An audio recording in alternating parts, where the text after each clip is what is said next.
अब तक हमने हमारी कहानी की हीरोइन के परिवार के बारे में थोड़ा जाना, लेकिन ये क्या उसकी तो यश अग्रवाल से मंगनी होने जा रही हैं।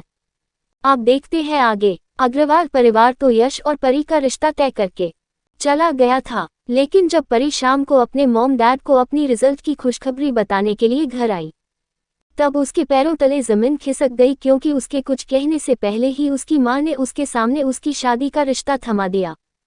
परी तो कुछ देर के लिए इस बात सी खड़ी रह गई। वह थोड़ा हकलाते हुए अपनी मां से पूछती है, रिश्ता क्या कहा आपने? रिश्ता किसका? मेरा मतलब किसके लिए? तभी परी की मां आज घर में जो भी हुआ वह सब परी को बता देती है। परी हैरान हो रही थी अपनी मां की ओवर एक्साइटमेंट एक रिश्ते को देखकर। अर्चना जी यह भी बता देती है कि ये परिवार तुम्हारी किस्मत से तुम्हें मिला है, किसी अच्छे कर्मों का फल होगा जो खुद रिश्ता चलकर आया। इतनी बड़े घर आने में शादी करने का तो लोगों का बस ख्वाब ही रह जाता है। मेरी बिटिया इतने बड़े घर की बहू बनेगी, मुझे बहुत खुशी होगी। मैंने तो तुरंत हाँ कर दी और यश बेटे की रोक भी कर दी। अब बस जल्द से जल्द तुम्हारी शादी हो जाएगी। वहीं परी, ना ही वो किसी यश को जानती थी और ना ही वो इस समय शादी करना चाहती थी। उसका सपना तो कुछ और था, जिसका रिजल्ट कुछ देर पहले ही आया था। अचानक उसके हाथों से वह डॉक्यूमेंट गिर जाता है जिसमें उसका रिजल्ट आया हुआ था। डॉक्यूमेंट नीचे गिरा हुआ देखकर संजय जी तुरंत उसे उठाकर पढ़कर देखते हैं, जिस पर बोल्ड लेटर से लिखा हुआ था, congratulation miss Pari Dubey for securing NIFT all India rank 1। Sanjay ji का जैसे जैसे आगे पढ़ते हैं तो उनकी खुशी का ठिकाना नहीं रहता। वह खुशी से अपनी बेटी परी को अपने गले लगा लेते हैं और उसकी पीठ पर शाबाशी देते हुए कहते हैं, कॉन्ग्रेचुलेशंस बेटा, हमें आप पर गर्व है। लेकिन इस वक्त परी के चेहरे पर पहले वाली खुशी नहीं दिखाई देती थी जो उसे वक्त थी जब परी ने अपना रिजल्ट देखा था। देश के सबसे बड़े national institute of fashion technology में फैशन डिजाइनर की पढ़ाई करना परी का सपना था, जिसके लिए उसने दिन रात मेहनत करी और अपने दम पर ऑल इंडिया रैंक 1 लेकर आई। उसे तो दिल्ली का कॉलेज आसानी से मिल रहा था, जिसके लिए लोग कई सिफारिश करते हैं। इसी के साथ उसने तो इस कॉलेज में जाने के लिए 1 साल का इंतजार भी किया। फिलहाल तो वह अभी लखनऊ के ही कॉलेज में पढ़ाई कर रही थी, लेकिन उसका सपना कुछ ही दिनों में पूरा होने वाला था। जहां अर्चना जी संजय जी और परी को मिठाई खिलाने में बिजी हो रही थी, वहीं परी कुछ सोचते हुए अपने मॉम डैड से कहती है, माँ पापा, मैं यह शादी नहीं कर सकती। आप लोग शादी के लिए इनकार कर दीजिए। मुझे फैशन डिजाइनर बना है, मुझे दिल्ली जाना है, मुझे अभी शादी नहीं करनी है। ये पढ़ाई की उम्र है, ना कि शादी की। अर्चना बड़े शहर के खर्चे को सोचकर परी से पूछती है, ये तुम्हारे इस कॉलेज की फीस कितनी होगी? अपने मॉम डैड को शादी न करने की वजह बताते हुए जब परी कॉलेज की फीस का जिक्र बताती है, जो था 1 साल में 4 लाख और पूरे कोर्स में 10 लाख रुपए, जिसमें अभी तक रहने का हिसाब जोड़ने का किसी को ख्याल नहीं आया था। अगर पूरा हिसाब किया भी जाए तो करीब 10 लाख तो परी के कॉलेज फीस होगी। बाकी रहना खाना खर्चा वो अलग।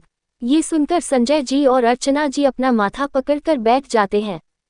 बेटी की टॉप करने की खुशी के साथ साथ इतनी ज्यादा पढ़ाई की फीस एक सरकारी कर्मचारी कहाँ से लेकर आता? ऊपर से अर्चना जी संजय जी से यही कह रही थी, मैंने अपनी जुबान दी है, मैंने रिश्ते के लिए हाँ कर दी है। परिवार बहुत अच्छा है, हमारी बिटिया परी का बहुत ध्यान रखेंगे। और आपने भी तो सुना था, यश बेटा ने कहा था कि वह हमारी परी की पढ़ाई खुद पूरी कराएगा। अर्चना जी तुरंत परी को मना करते हुए बोलती है, नहीं बेटा, तुम्हारी पढ़ाई कोई नहीं रोकेगा, लेकिन यह शादी नहीं तोड़ सकते, हमने रोक कर दी है। इसलिए मुझे तो ये लगता है हमारी बेटी की किस्मत इतनी अच्छी है, क्योंकि आज ही उसके लिए यश का रिश्ता आया और आज ही उसका रिजल्ट देखेगी। कहीं ना कहीं इसमें ऊपर वाले की मर्जी जरूर छुपी है। ऐसा नहीं था कि परी ने अपने मन को मनाने की कोशिश ना करी हो, लेकिन एक तरफ उसकी मां की जिद थी, वहीं दूसरी तरफ उसका सपना था, जिसे पूरा करने के लिए उसे ना चाहते हुए भी शादी के लिए हाँ कहनी पड़ती है। वहीं दूसरी तरफ शाम का वक्त, finally I am back.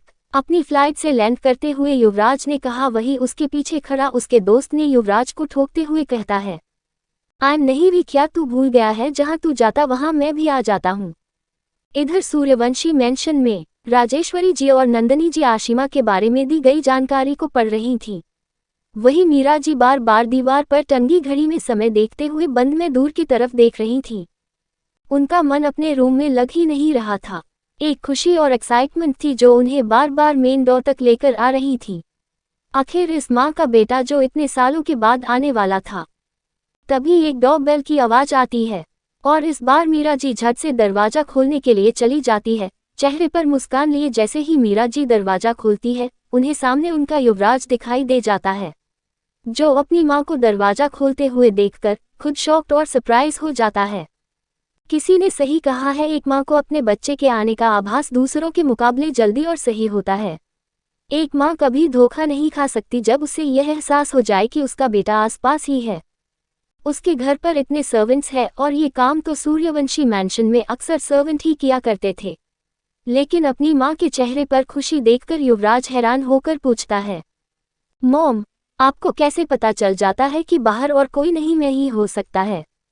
Meera ji खुशी के कहती, मेरा युवराज वापस आ गया। इतने कहने के साथ युवराज अपनी मॉम को टाइट हग कर लेता है। I missed you mom. दरवाजे पर हो रही हलचल को सुनकर जब राजेश्वरी देवी ने उसे तरफ देखा तो उन्हें अपने सामने उनका युवराज दिखाई दिया। जी हाँ, ये है हमारे कहानी के hero Yuvraj Suryavanshi. Extremely good looking personality. 6 feet 2 inch के युवराज को हर साल लंदन में हॉटेस्ट बैचलर की उपाधि दी जाती है।